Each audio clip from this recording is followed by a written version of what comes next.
Amém, glória a Deus, mais um dia maravilhoso que o Senhor preparou para nós, né? Amém? Todos animados, todos felizes? Glória a Deus.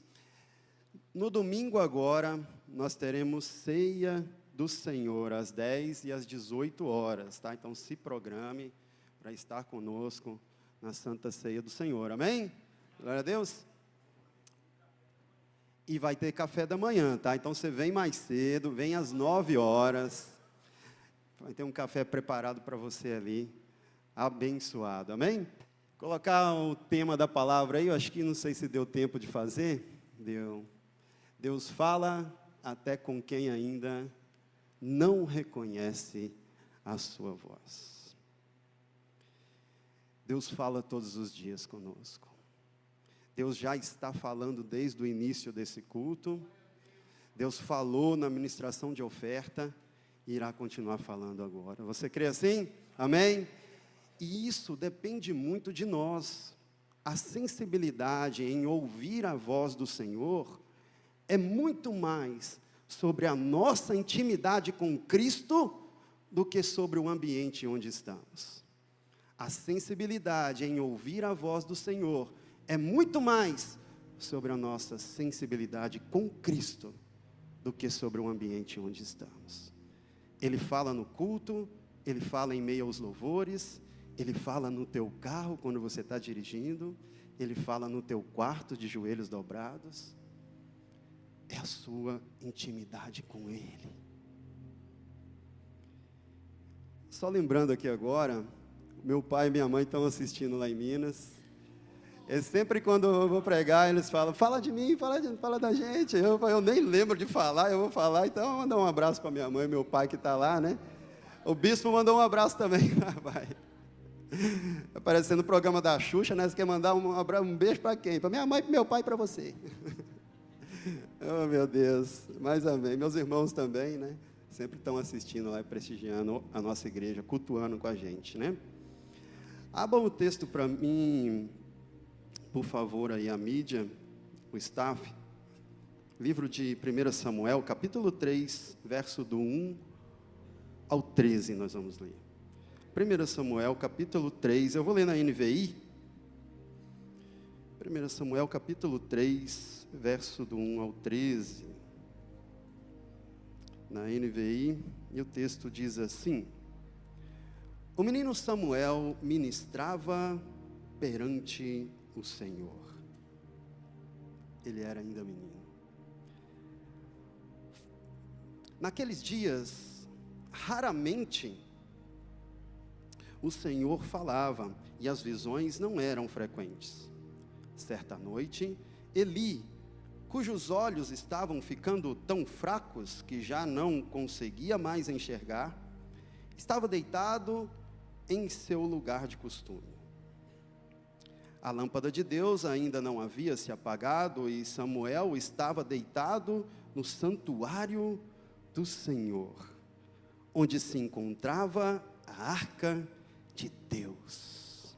Olha onde Samuel estava. O santuário do Senhor, aonde estava a arca, é o santo dos santos. É o local aonde somente o sumo sacerdote podia acessar uma vez no ano.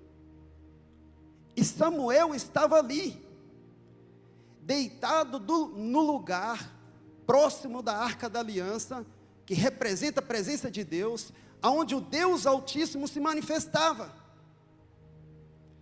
Samuel tinha acesso a lugares onde talvez ele nunca imaginou estar. E talvez ainda, pela sua imaturidade, ele não entendia bem o que era aquele lugar. O texto continua aqui dizendo o seguinte, no verso 4, então o Senhor chamou Samuel. Samuel respondeu, estou aqui, e correu até Eli, e disse, estou aqui, o Senhor me chamou? Eli, porém, disse, não chamei, volte e deite-se. Então ele foi e se deitou. De novo o Senhor chamou Samuel, e Samuel se levantou e foi até Eli e disse: estou aqui, o Senhor me chamou? Disse Eli: meu filho, não o chamei, volte e deite-se. Ora, Samuel ainda não conhecia o Senhor, a palavra do Senhor ainda não lhe havia sido revelada. Olha onde ele estava, e olha a intimidade que ele tinha, e discernimento sobre onde ele estava. Até então nenhum. E no verso 8 diz assim: o Senhor chamou Samuel pela terceira vez. Ele se levantou, foi até Eli e disse: estou aqui, o Senhor me chamou. Então Eli percebeu que o Senhor estava chamando o menino. E lhe disse: vá e deite-se. Se ele chamá-lo, diga: fala, Senhor, pois o teu servo está ouvindo. Então Samuel foi, se deitou. O Senhor voltou a chamá-lo como das outras vezes: Samuel, Samuel. Então Samuel disse: fala, pois o teu servo está ouvindo. E o Senhor disse a Samuel: vou realizar em Israel algo que fará tinir os ouvidos de todos os que ficarem sabendo. Nessa ocasião, executarei contra Eli tudo o que falei contra a sua família, do começo ao fim. Verso 13: pois eu lhe disse que julgaria sua família para sempre, por causa do pecado dos seus filhos, do qual ele tinha consciência. Seus filhos se fizeram desprezíveis, e ele não os repreendeu. Verso 19 e 20 para a gente encerrar. O Senhor estava com Samuel, enquanto este crescia, e fazia com que todas as suas palavras se cumprissem. Todo Israel, de Dan até Berseba, conhecia que Samuel estava confirmado como profeta do Senhor. Isso ainda jovem. Havia um problema naquele lugar. Havia uma família que servia no templo, mas era corrupta. Havia uma família que servia no templo de sacerdotes, mas que tinha pecados entre eles. Samuel cresceu nesse ambiente. E de onde vem Samuel? Samuel é filho de Ana. Se nós voltássemos a palavra um pouco mais para trás, você vai entender, e você já sabe, que Ana é uma das mulheres de Eucana, e a outra era Penina. E quando eu li pela primeira vez esse texto, lá atrás, quando me converti, eu falei: mas Eucana tem duas mulheres. Eucana tem duas mulheres, mas Eucana não é uma mulher? Parece, né? Eucana era o marido de Penina e Ana. E Penina podia ter filhos, mas Ana não. Ana era estéril. E ela se entristecia muito com isso, pelo fato de não poder dar filho para o seu marido. E essa esterilidade foi minando Ana por dentro, foi deixando ela cada vez mais triste. Mas Eucana amava a Ana. O texto vai dizer que quando eles iam todo ano para Siló, onde ficava o templo, eles ofereciam um sacrifício. E nesse sacrifício funcionava assim, está lá em Levítico 7.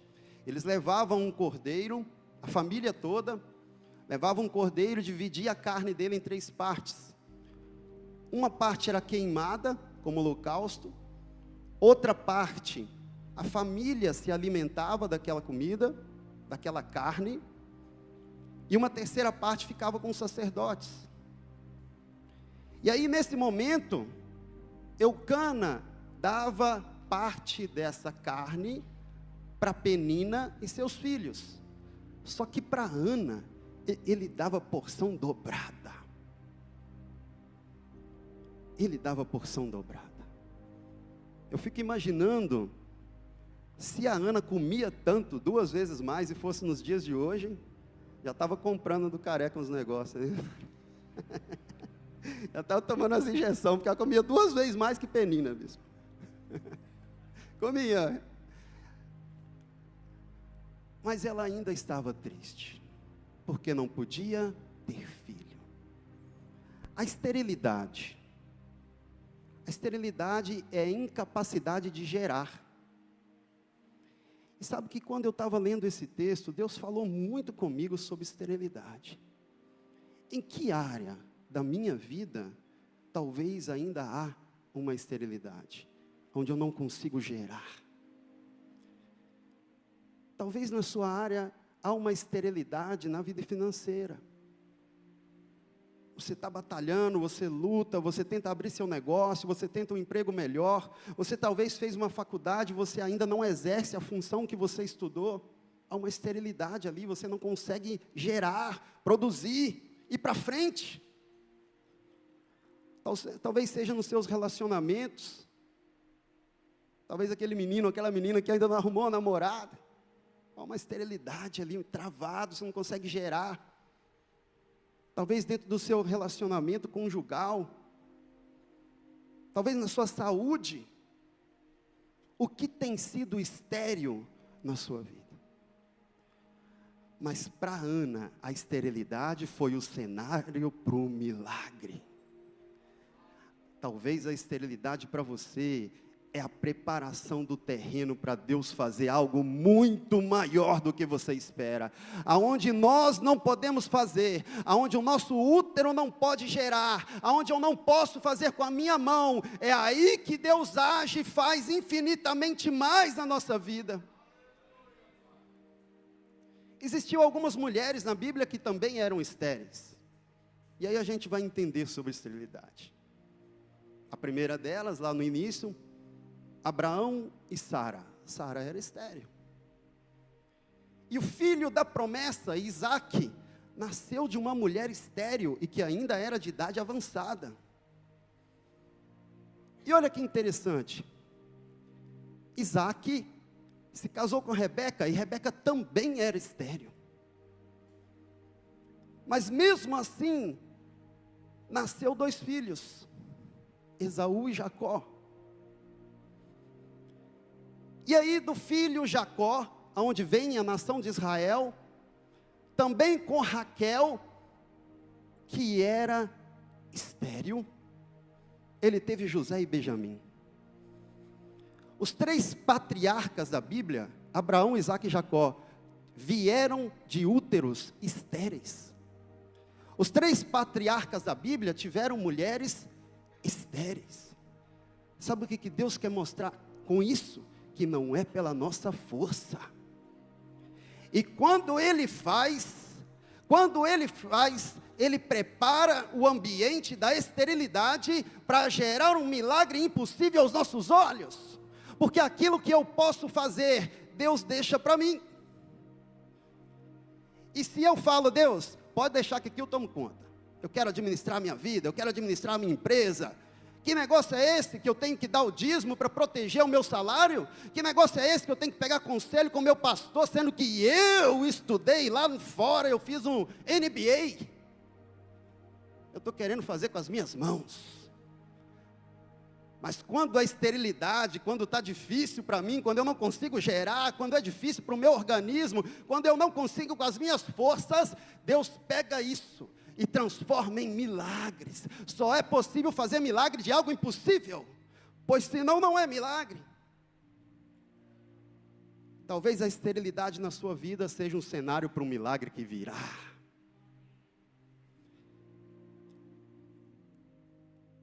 E Ana, ela começou a orar fervorosamente. Você sabe que a oração de Ana, no momento que ela recebeu uma palavra direcionada por Eli, ela orava lá no templo, e a palavra vai dizer que Eli olhava e via os lábios dela mexendo, mas não via o que ela estava falando. Talvez você orou assim hoje, seus lábios se mexiam, mas ninguém sabia o que você estava falando, mas pode ter certeza que o Senhor ouve, sonda os corações, a nossa mente, e aquilo que você pensa, que você ora no seu coração, Deus ouve e faz um milagre sobre a tua oração. Eli declarou: mulher, você está embriagada. De primeiro momento ele achou que ela estava embriagada. Talvez as pessoas olham para você e falam: você é maluco, ficando indo na igreja todo dia. Que é isso? Seguir uma religião, isso é fanatismo. Só quem está aqui que sabe o que Deus já fez na sua vida. Se a gente passar o microfone aqui, ó, todo mundo tem testemunho para dar. Depois dessa declaração de Eli, que Deus iria responder a sua oração, ela vai para casa e ela tem relação com o seu marido Eucana. Sabe o que a gente aprende aqui? Eu tenho que fazer a minha parte. Eu tenho que fazer a minha parte. Você tem que ir lá entregar seu currículo. Você tem que se preparar.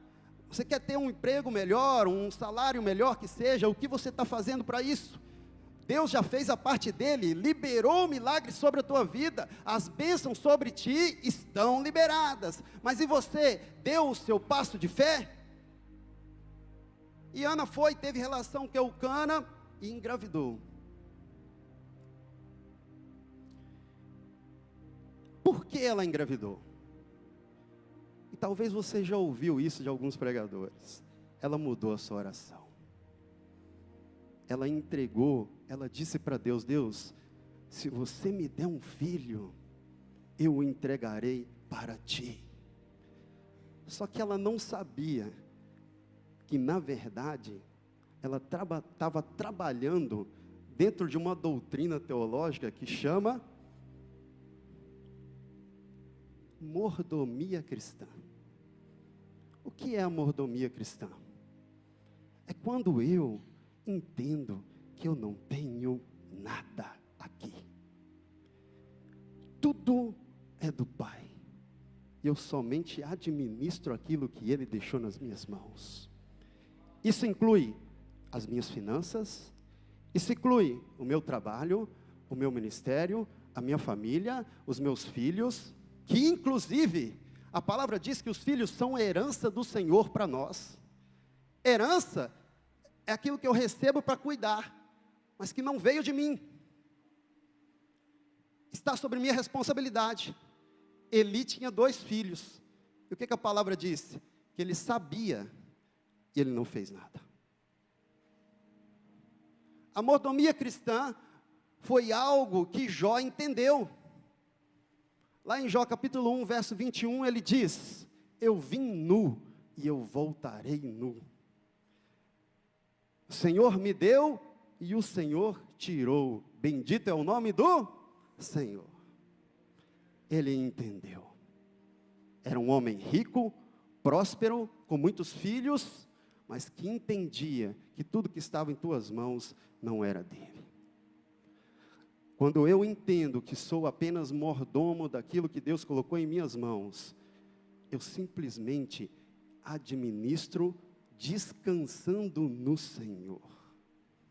É Ele que direciona, é Ele que cuida.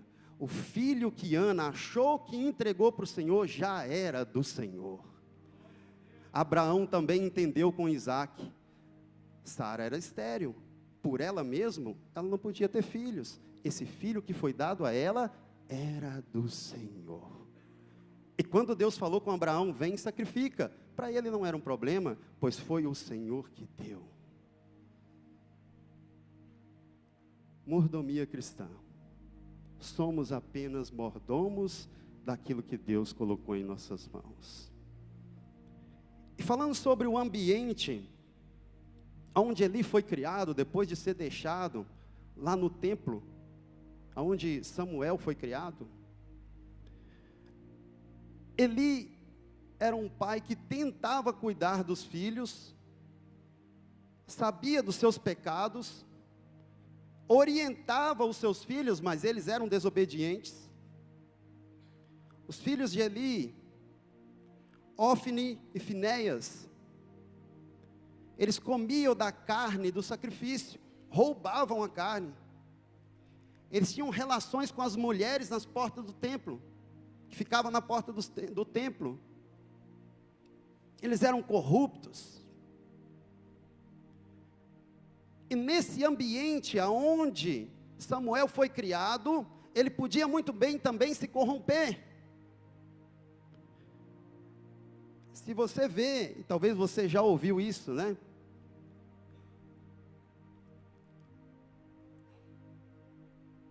A ciência psicossocial, ela diz que nós somos a média de 5 pessoas que caminham com a gente. Você já ouviu isso? Por que Samuel não se corrompeu? Sendo que ele estava no meio da corrupção, do pecado, da imoralidade sexual. Por quê? José era a média dos 12 irmãos dele? Jesus era a média dos 12 discípulos? Billy Graham, um grande pregador, era a média da população que ele, né, do tanto de gente que seguiu ele? Talvez a gente está invertendo um pouco o entendimento. Você pode sim se tornar a média dos 5 que caminham com você, se você deixar-se influenciar por eles. Vira a câmera, olha para o outro lado. Por que eu não sou aquele que influencia os 5? Por que sempre eu tenho que imputar na minha mente uma doutrina que é do mundo e vem e fala para mim, você se enquadra ali, você anda com esse, então você é. Se eu te falar de onde eu vim, com quem eu andei, e eu acho que alguns têm testemunhos assim. E aí, você é a média de quem você andou lá atrás? Quando nós aceitamos a Cristo como o único e suficiente Salvador, há uma mudança de mente. Se você é a média daqueles que andam com você, você não mudou sua mente. Você está se deixando ser influenciado. Ah, Marcelo, mas é difícil, a ciência diz e tal. Eu gosto de ciência. Quem anda comigo sabe. Gosto de astronomia, gosto de física quântica, dos trem lá. Mas a ciência que eu gosto não é maior do que o meu Deus. A ciência que eu gosto de ver por curiosidade, por estudar, ela não é maior do que a palavra do Senhor sobre a minha vida. Ela nunca vai ser. E eu não posso me deixar ser influenciado por aquele que anda comigo. Romanos capítulo 12, verso 2. E não vos conformeis com este século, mas transformai-vos pela renovação do quê? Da mente, para que experimentais qual seja a boa, agradável e perfeita vontade de Deus. Você precisa mudar sua mente.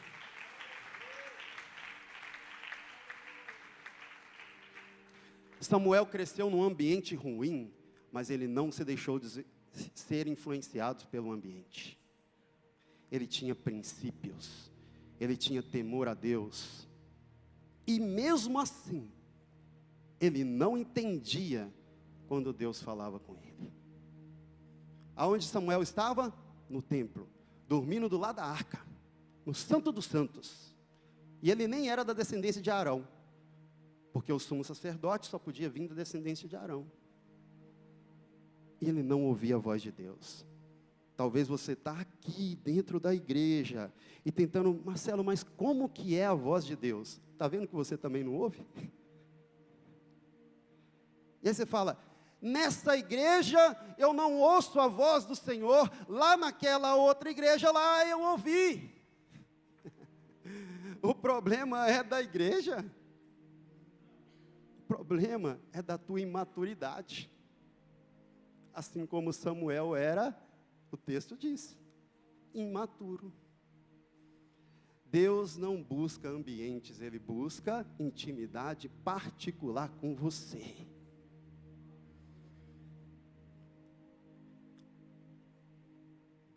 E aquela esterilidade das mulheres, será que pareceu uma maldição hereditária?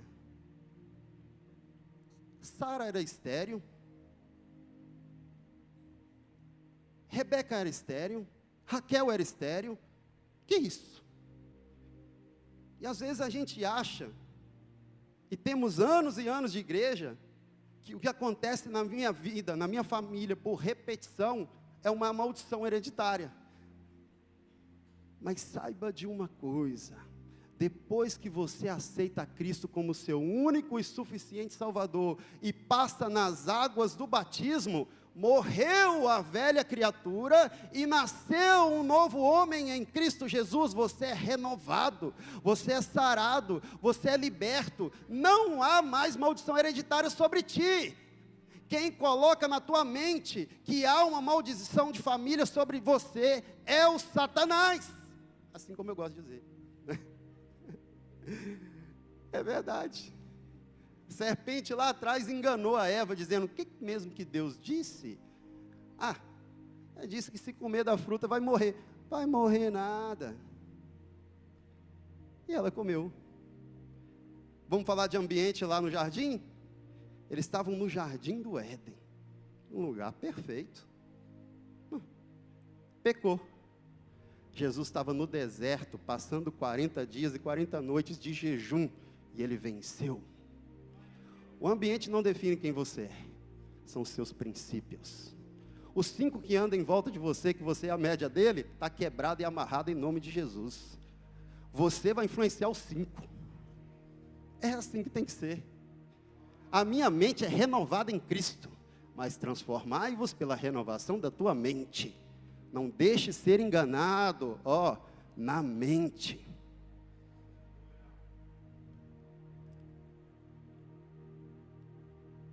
Abram comigo o texto, que está lá em 1 Samuel, capítulo 2, no verso 12. 1 Samuel, capítulo 2. Deixa eu ver se é o capítulo 2 mesmo, aqui que eu marquei. Capítulo 2, deixa eu ver. Verso 12, isso mesmo. Diz assim: os filhos de Eli eram ímpios. Como assim sacerdote ímpio? Você achava que ímpio era aquele que estava fora da igreja e não acreditava em Jesus, né? Pois é, era um sacerdote dentro da igreja servindo e era ímpio.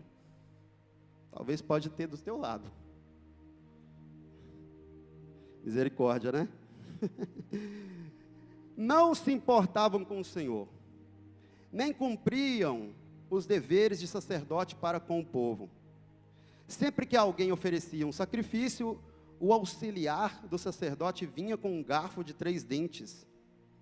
E enquanto a carne estava cozinhando, ele enfiava o garfo na panela, ou travessa, ou caldeirão, ou caçarola.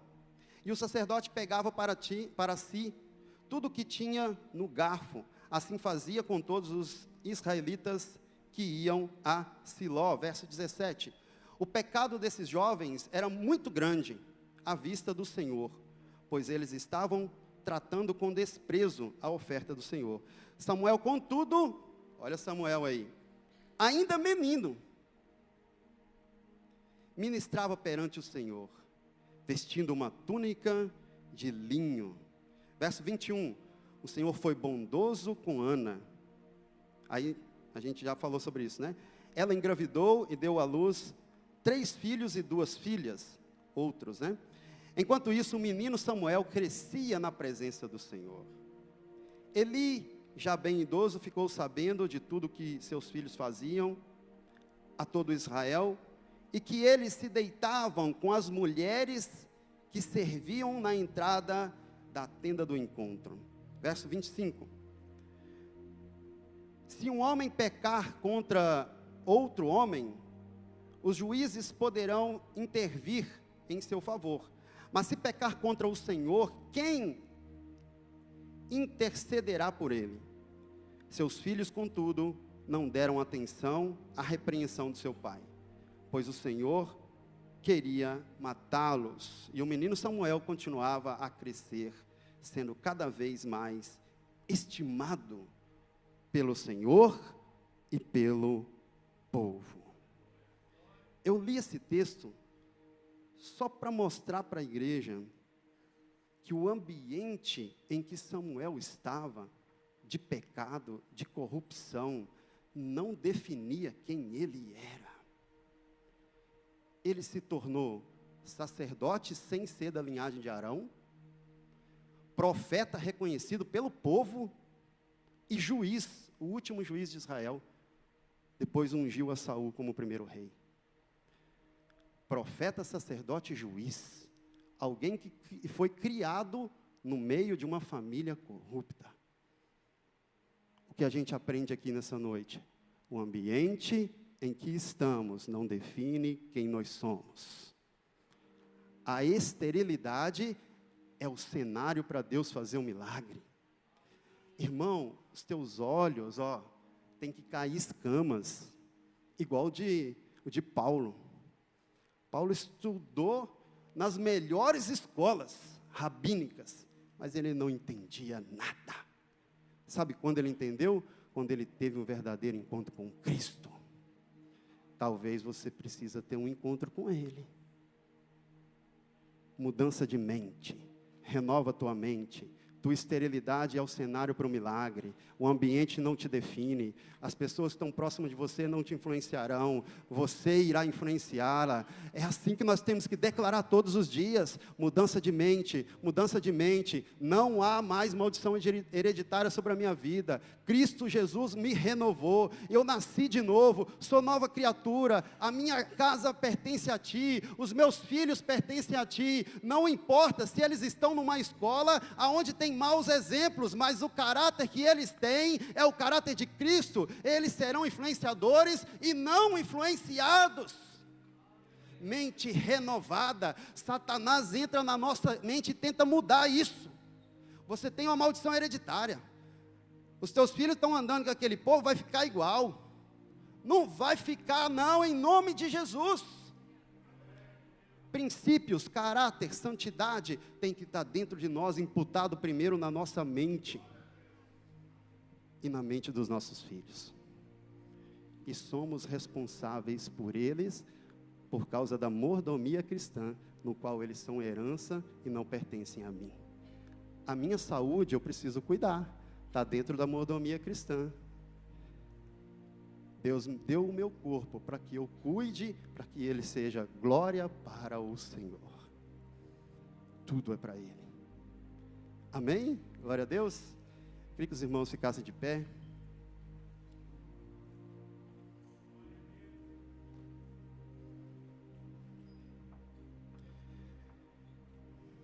Você não precisa de exemplos, você precisa seguir os princípios.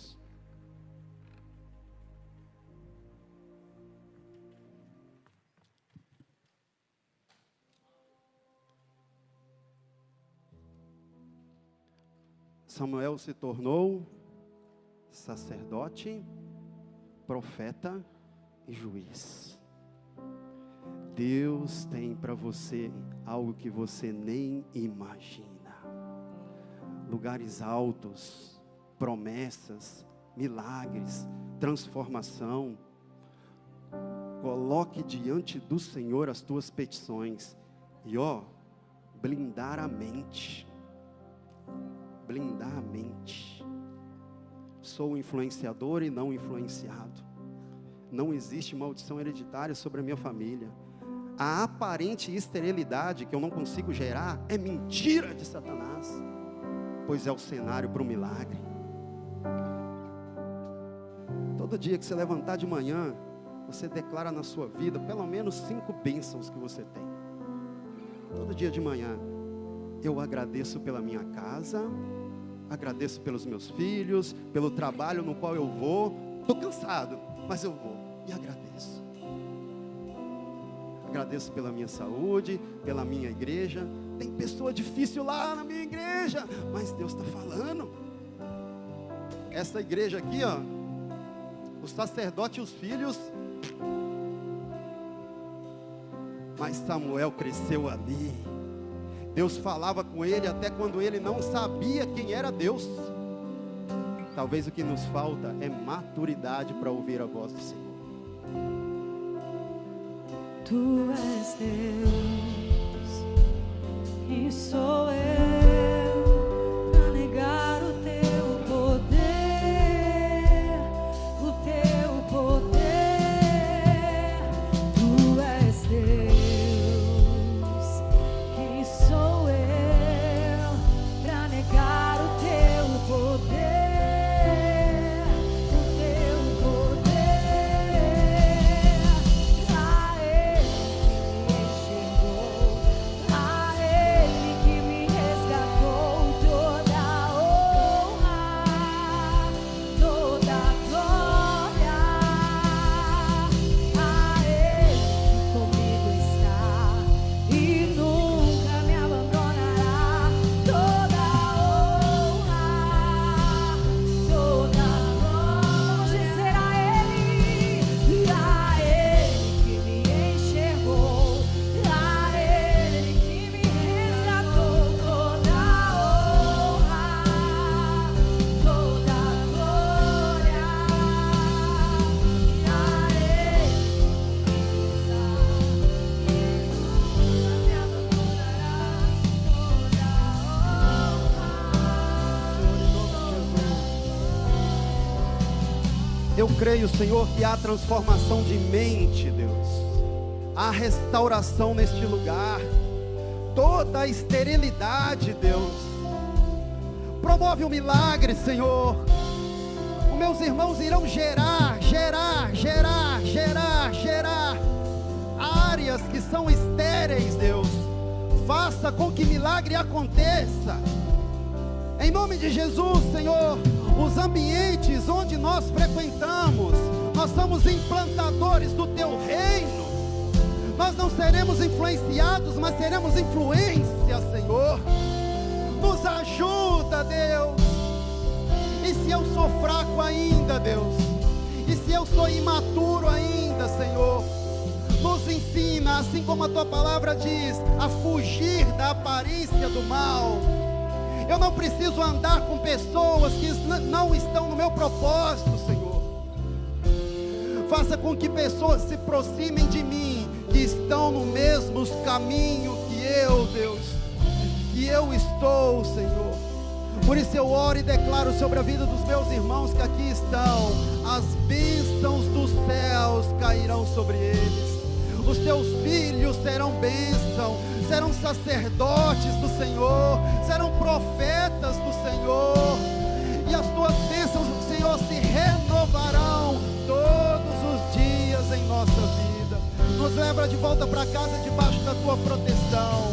Nós te agradecemos por este culto, em nome de Jesus. Amém, amém. Glória a Deus.